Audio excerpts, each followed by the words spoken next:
Scenario है वो functional है।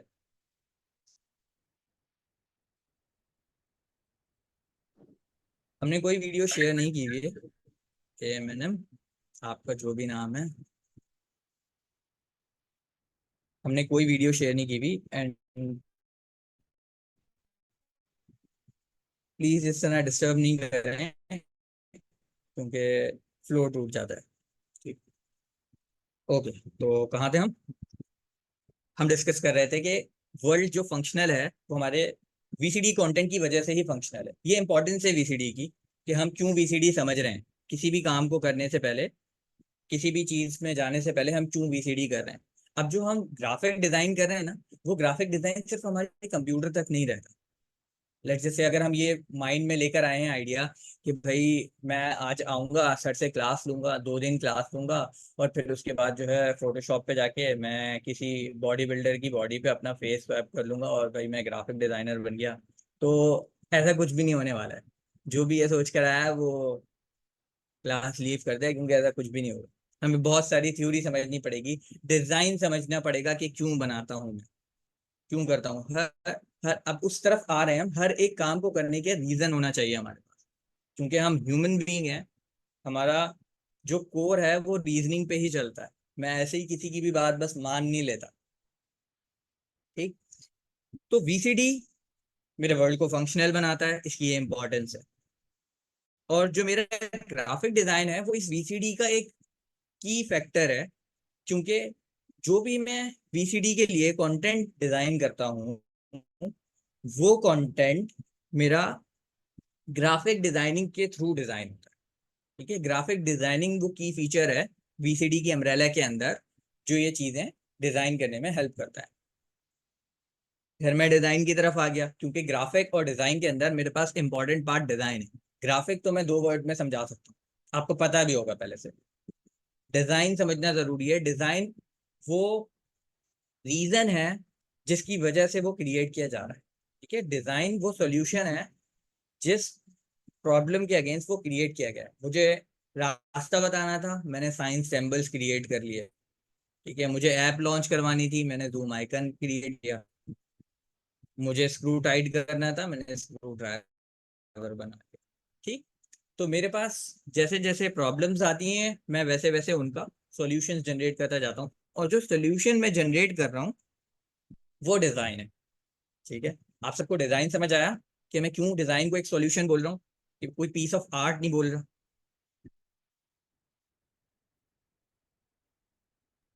Yes sir.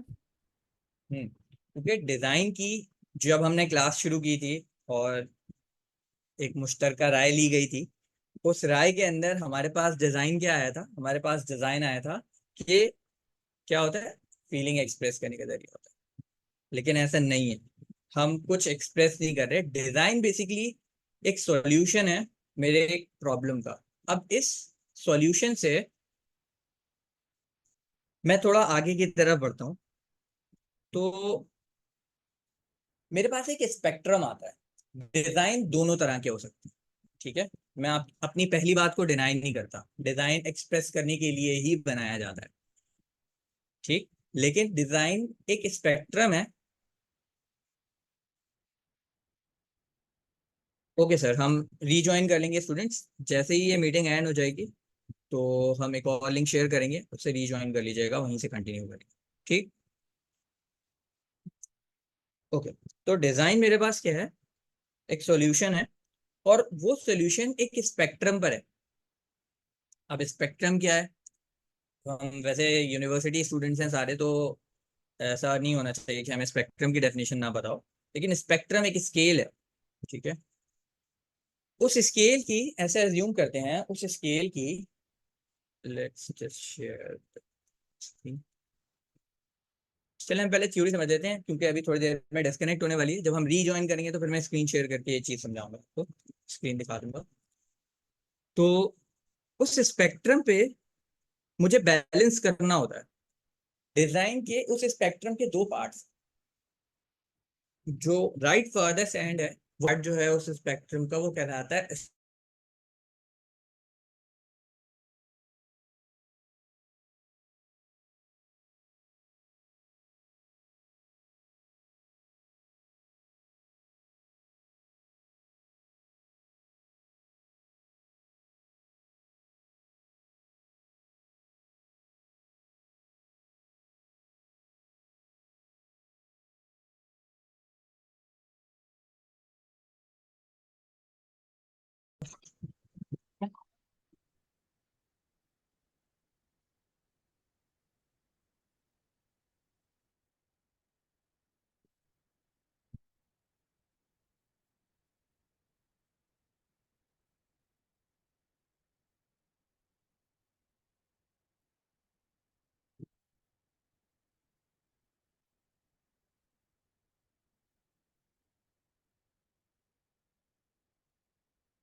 Okay, thanks for confirmation.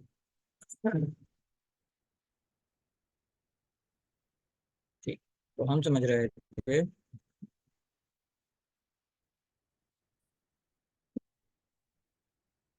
कि डिजाइन के स्पेक्ट्रम क्या होता है।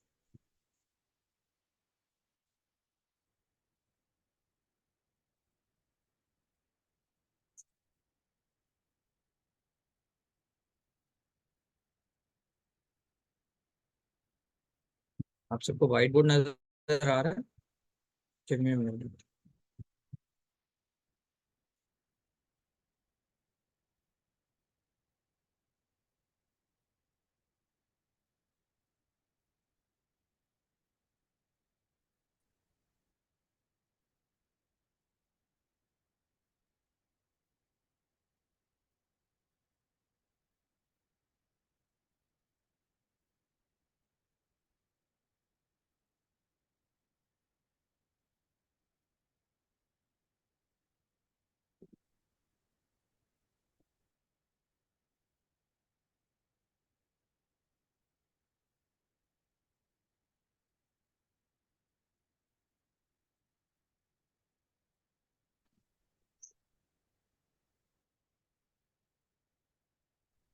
ठीक है, आवाज आ रही है मेरी सबको?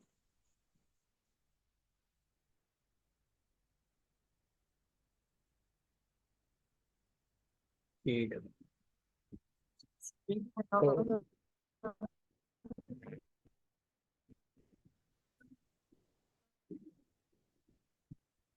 Please be on mute.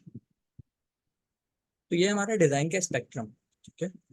Design के स्पेक्ट्रम के अंदर मेरे पास दो एक्सट्रीम कॉर्नर्स हैं, जिसमें एक कॉर्नर है फंक्शनल का और दूसरा कॉर्नर है एस्थेटिक का, ठीक है। अब या तो मैं एक्सट्रीम एस्थेटिक कॉर्नर में चला जाऊँ। अब एक्सट्रीम एस्थेटिक कॉर्नर क्या होता है? ये वो एरिया है जहाँ पे इस तरह के डिजाइन मौजूद हैं जो अपीलिंग टू आई तो हैं, जो लेकिन उनका कोई पर्पस नहीं सर्व करते, वो कोई भी रीजन ही नहीं देते अपने पीछे, कोई उनके पीछे कोई फंक्शन नहीं होता। जैसे मेरे पास कोई साइंस होते हैं डायरेक्शंस के, या मेरे पास कोई आइकन्स होते हैं, इनका पर्पस होता है। लेकिन एस्थेटिक में, एस्थेटिक वाले कॉर्नर में वो चीजें आती हैं जो चीजें अपीलिंग टू आई होती हैं, विजुअली ब्रिलियंट होती हैं, लेकिन कोई मीनिंग नहीं रखती हैं अपने पास, ठीक है।